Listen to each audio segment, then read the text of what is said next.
Boa noite. Meu nome é Elis Castanheira e eu vou fazer uma breve leitura de Ainda Me Levanto, poema de Maya Angelou e suas traduções na língua portuguesa. Still I Rise. You may write me down in history with your bitter, twisted lies. You may trod me in the very dirt, and still like dust I rise. Does my sassiness upset you? Why upset with gloom? 'Cause I walk like I've got oil wheels pumping in my living room. Just like moons and like suns, with the certainty of tides, just like hopes springing high, still I rise. Did you want to see me broken, bald head and lowered eyes, shoulders falling down like teardrops, wicked by my soulful cries? Does my heaviness offend you? Don't you take it awful hard, 'cause I laugh like I got gold mines digging in my own backyard. You may shoot me with your words, you may cut me with your eyes, you may kill me with your hatefulness, but still like air I rise. Does my sexiness upset you? Does it come as a surprise that I dance like I've got diamonds at the meeting of my tides? Out of the huts of history's shame I rise. Up from a past that's rooted in pain I rise. I'm a black ocean leaping in white, welling and swelling I bear in the tide. Leaving behind the nights of terror and fear, I rise.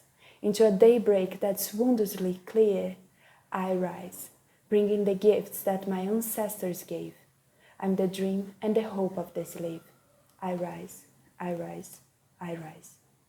Inspirada pela leitura do artigo A Jovem Parca de Paul Valéry, um convite à leitura, onde Álvaro Faleiros apresenta sua retradução do poema de Paul Valéry, publicado em 1917, inicialmente traduzido para o português em 1987 por Augusto de Campos, pretendo desenvolver uma breve reflexão em torno de algumas traduções e uma retradução do poema Still I Rise, de Maya Angelou, pseudônimo de Margaret Ann Johnson, entre as quais destacam-se a tradução proclamada por Jorge Pontual na coluna Poema em Pauta na Globo News, traduzido pelo jornalista para o Dia de Consciência Negra, e a retradução de Carolina Paganini, cujo objetivo principal foi produzir um texto para performance, isso é, que funcionasse oralmente para o português. A relevância de traduções do poema de Maya Angelou para esta disciplina está na potência de oralidade do poema original, extremamente performático e sonoro, podendo funcionar como teatral. Angelou foi escritora, ativista de direitos civis, atriz, dançarina e cantora. Leu um de seus poemas, On the Post of Morning, em 1993, na posse presidencial de Bill Clinton, no contexto imediatamente posterior à Guerra Fria. Impossível não pensar nela ao ouvir Amanda Gorman recitar seu poema, The Hill We Climb, na posse do presidente Joe Biden, em 2021. Além disso, é curioso que Angelou tenha passado anos de sua infância muda em decorrência de um trauma. O poema Still I Rise possui duas versões originais, uma escrita e uma oral. Esta última é acompanhada de escansão, de dança, de risada, e termina com um gesto que remete a um avião lançando voo. Para a poeta que presidiu o Departamento de Estudos Afro-Americanos na Universidade de Yale, Elizabeth Alexander, a escrita de Maya Angelou foi feita para ser lida e recitada, abre aspas, no sentido antigo de recitação em igrejas, escolas negras e em torno de mesas de refeição. Os poemas foram feitos para serem proclamados. Entendia-se que a poesia saía do corpo e precisava fazer sentido na boca aberta, como canto, fecha aspas. De fato, o poema de Maya Angelou possui uma sonoridade musical, proporcionada por um ritmo marcado por repetições, rimas, métricas e nem sempre regulares. Segundo Carolina Paganini, abre aspas, as mudanças textuais entre a versão escrita e a oral são mínimas e dizem respeito basicamente a alterações lexicais, fecha aspas. É possível pensar no início do poema Still I Rise como um convite ao levante, a uma resistência que é repetidamente apresentada como inevitável, em um tom descrito por Paganini como indignado e de revolta, que permanece por todo o poema. Em uma performance gravada em um teatro de Londres, Antes de começar a recitar o poema Still I Rise, Maya Angelou diz, abre aspas, os lembrarei de um maravilhoso ditado africano que é: o problema do ladrão não é como roubar a corneta do chefe, mas onde assoprar. Os problemas que todos nós enfrentamos não são apenas de sobrevivência. É óbvio que estamos, de alguma forma, sobrevivendo. A questão é realmente como prosperar. Realmente prosperar. Com alguma paixão, alguma compaixão, algum humor e algum estilo. Este poema é chamado Ainda Me Levanto.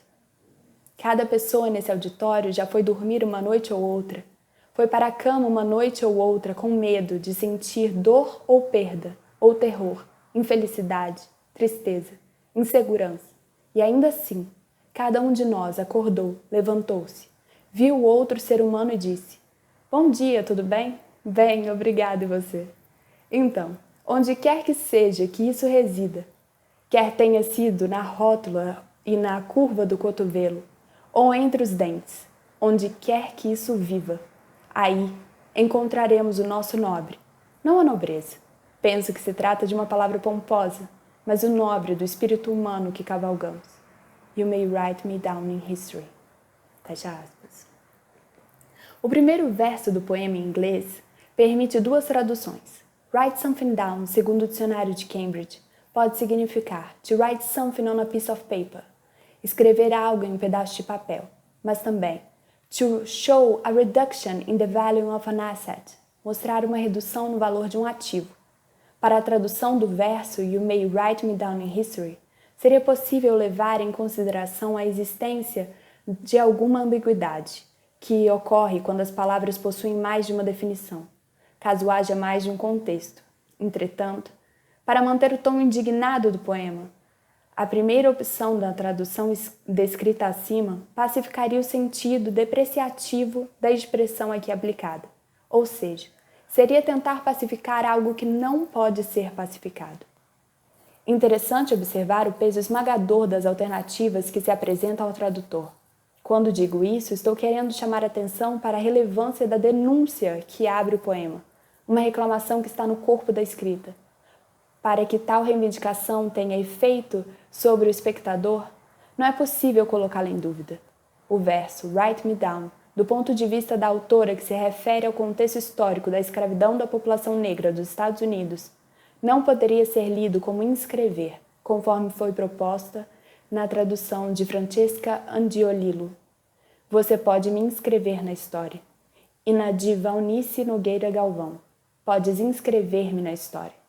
Para acessar os desafios enfrentados pelos afro-americanos ao longo da história, Angelou encara a corporeidade do sentido de write me down, o que, a meu ver, poderia ser lido como algo que exclui, renega ou subtrai da história escrita uma vida, a do eu lírico e a de outros milhões de vidas. Essa sensibilidade expandida pode ser percebida na declaração de Angelou em uma de suas performances. Abre aspas. Todos sabemos que os negros americanos durante séculos foram obrigados a rir quando não sentiam cócegas e a coçar quando não tinham comichão. Fecha aspas. Outras traduções possíveis para a primeira estrofe do poema em inglês citado abaixo são as seguintes. You may write me down in history with You may write me down in history with your bitter, twisted lies. You may trod me in the very dirt, but still, like dust, I rise. De Jorge Pontual. Você me renega o passado e pode mentir um tanto. Pode me jogar na lama como poeira eu levanto. A de Carolina Paganini. Você me risca da história, mentindo, desvirtuando. Você me afunda na sujeira, mas ainda me levanto. A de Mauro Catopodes. Você pode me riscar da história, com mentiras lançadas ao ar. Pode me jogar contra o chão da terra, mas ainda assim, como a poeira, vou me levantar. E a de Brenda Nepomuceno. Você pode me menosprezar na história, com suas mentiras distorcidas e amargas. Você pode me pisotear nessa lama, mas mesmo assim, como poeira, eu me reerguerei. Essas traduções tiveram como base o texto-fonte na versão escrita, com exceção da tradução feita por Carolina Paganini, que teve como base a versão oral, performada pela autora. Pode-se dizer que o poema de Maya Angelou quer ser lido na perspectiva de sua situação comunicativa, e à medida que rearticula escrita e recepção, articulando, por sua vez, oralidade e escrita.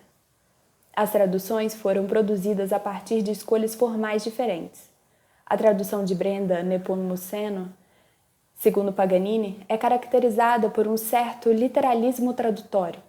Já a tradução de Catopodes, ainda segundo Paganini, realiza algumas alterações semânticas a fim de forçar uma rima, tendo assim optado por palavras que produziram uma alteração do registro do popular para o erudito. A respeito da tradução de Angiolillo, a pesquisadora diz que se trata de uma tradução semanticamente precisa, sem ser literal, mantendo um efeito coloquial no texto, a partir de sua escolha lexical e sintática. Já a tradução de Jorge Pontual para Paganini, essa foi a única dentre as quais por ela analisadas, que procura recriar em português um padrão métrico, assim como Paganini também se preocupou em recriar. Penso que essas duas últimas traduções são as mais performáticas, quero dizer, são as que melhor performaram o objetivo de Maya Angelou. Segundo Elizabeth Alexander, a autora gostaria que o poema saísse do corpo quando proclamado e fizesse sentido na boca aberta, como canto. Contudo, ao meu ver, é uma pena que a tradução de Paganini tenha optado por não traduzir a palavra dust. A exclusão da palavra poeira, enquanto possibilidade tradutória, resultou em uma priorização ou hipervalorização da forma, valorizando equivocadamente a natureza intransitiva da linguagem. Isso é, nesse caso, a escolha pela forma se deu em detrimento dos sentidos que a potência da palavra poeira poderia trazer para a potência performática do poema. A poeira incorpora um gesto inconformado. Ela fica suspensa no ar, é indisciplinada, não se submete e, portanto, se levanta, o que seria imprescindível. A partir da oralidade, pode-se dizer que a experiência poética se desloca para uma experiência musical. Inclusive, a autora era letrista, e suas músicas parecem poemas, e seus poemas podem nos fazer dançar. O poema, quando performado por Angelou, possui ainda outros gestos, que merecem destaque aqui. Trata-se de gestos que permeiam as palavras. Uma risada que desdenha a resposta de seu interlocutor com sua sexiness. E ainda, a mão que lança voo no final da performance, ao invés de recitar os últimos 3 versos, que repetem I rise, I rise, I rise. No ato da performance, condições concretas de transmissão são potencializadas. Marcam as materialidades sonoras e visuais do poema performado. Dão força para a potência revolucionária, não temporal, e que anseia pela liberdade.